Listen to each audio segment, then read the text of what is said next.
Hello, and welcome to Gendering Geopolitics, my short series where I have quick 10-minute conversations with women around the world.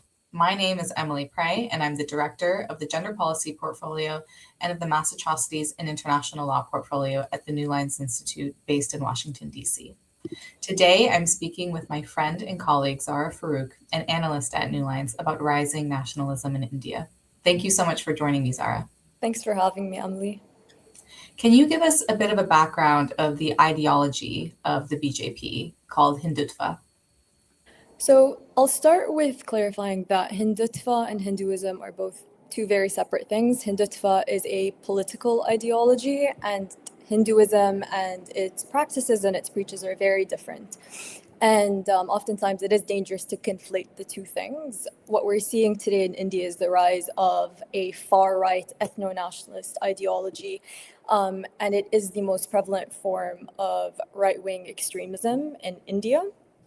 Now, Hindutva, it advocates for India as a exclusively Hindu nation, and it seeks to relegate religious minorities, especially Muslims, to an inferior status.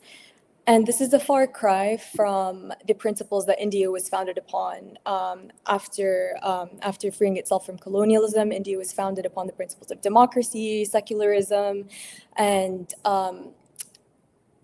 the current reality under Prime Minister Narendra Modi since his rise to power in 2014 is the implementation of Hindu nationalism, and this has led to a situation on the ground in India where polarization between Muslims and Hindus is at an all-time high, and it's largely because this ideology, it promotes and enforces supremacy of Hinduism, and it rejects cultural diversity. And we're seeing a rising intolerance to dissenting views. Now, Hindutva, it was first created in 1922, and it was adopted by various politicians and figures and organizations on the far right that endorse the principles of this ideology. The most significant organization that works closely with Modi is the RSS. The RSS is an all-male, all-Hindu militant organization, an organization that Modi has been actively involved in since the age of 8. And so you can imagine that his conditioning and his ideology has largely been inspired by his time spent with the RSS. The RSS has been very significant in its support for the BJP as well as Modi. Now, where we stand today, Modi's rise to power has unleashed a very strong religious nationalism within India's vast population, and this has put the safety of Muslim South Asians in jeopardy. And what we're seeing now is that this agenda is manifesting in laws that criminalize interfaith marriages and conversions, as well as numerous campaigns that portray Muslims as a demographic or cultural threat. Thank you so much for that comprehensive background. As the BJP is persecuting Muslims, how does the idea of love jihad play a role into this ideology? Love jihad is a conspiracy theory which was created and rapidly grew in popularity back in 2009.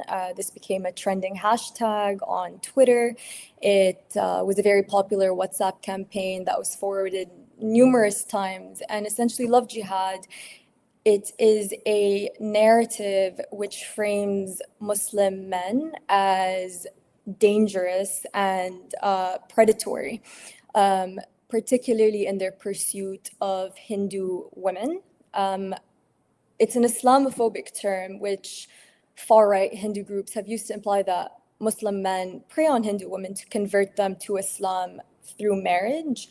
And this has only built a very Muslim exclusionary, patriarchal and nationalist frame through misinformation and disinformation via this campaign. And so Hindutva the ideology regards consensual personal relationship between couples through a masculine communal lens.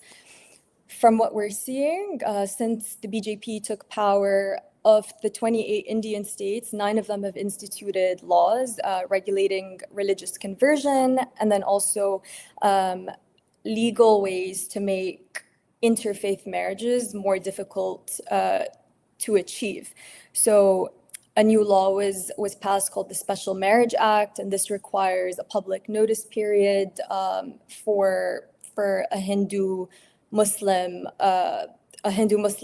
couple that are seeking to get married in the 9 states that have stricter laws around this. This is sometimes impossible to achieve because the state calls on the families of the Hindu women, in some cases letting them know what's happening, and this is almost framed as Hindu women need to be rescued from these predatory Muslim men. And so Muslims are now increasingly being othered. They're regarded as the other, outsiders, and overly sexual beings who desire Hindu women and multiple marriages.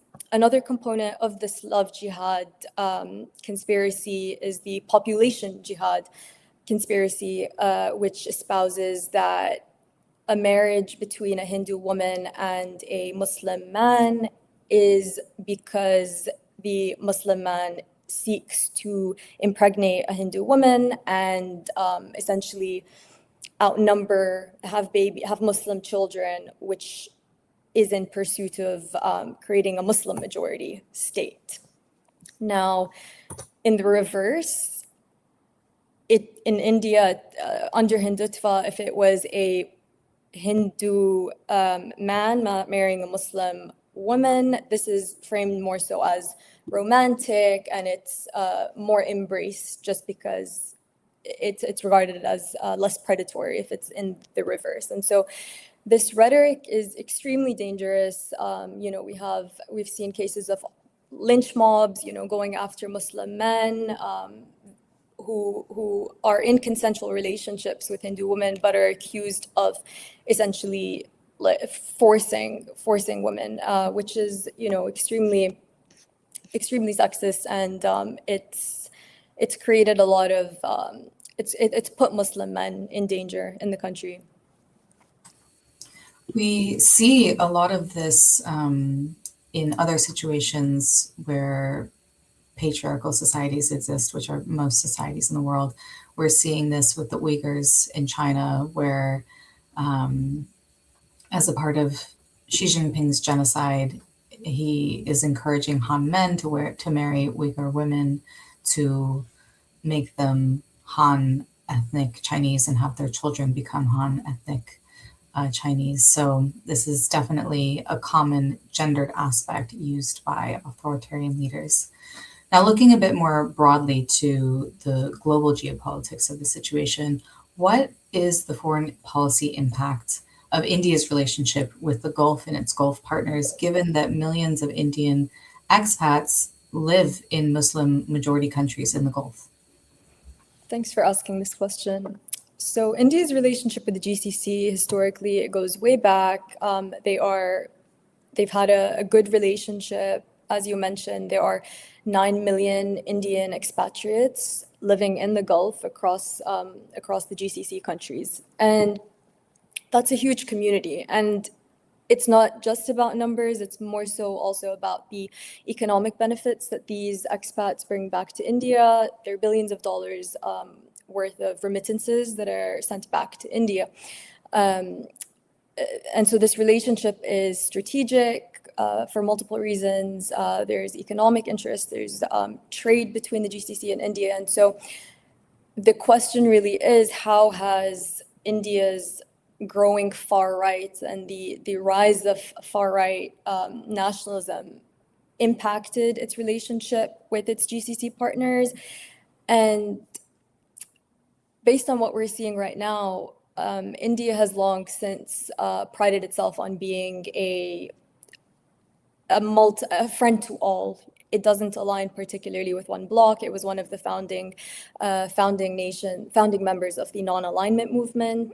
And this shifted to multi-alignment, meaning that India, can buy Russian oil and remain an ally to Ukraine. India can be a friend to Israel, and India can still support the Palestinian cause. However, with the rise of religious nationalism and with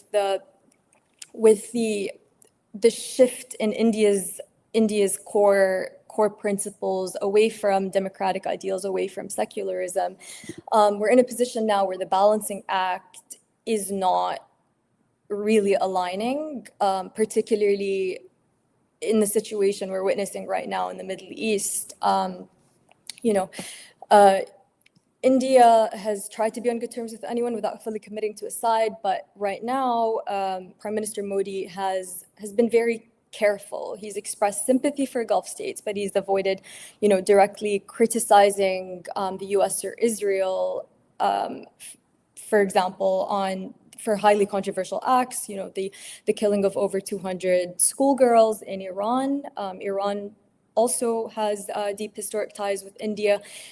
And so this multi-alignment approach is really being tested at the moment, particularly when the GCC states expect India to show up as an ally. And most recently, there is potential for Pakistan, its not so friendly neighbor, to be posed as the mediator or broker of a potential ceasefire between Iran and Israel and the United States. And so this has upset Indians, understandably, because they haven't been invited to the table. And it could be argued that because of India's shifting priorities, it has hurt its position in the Middle East.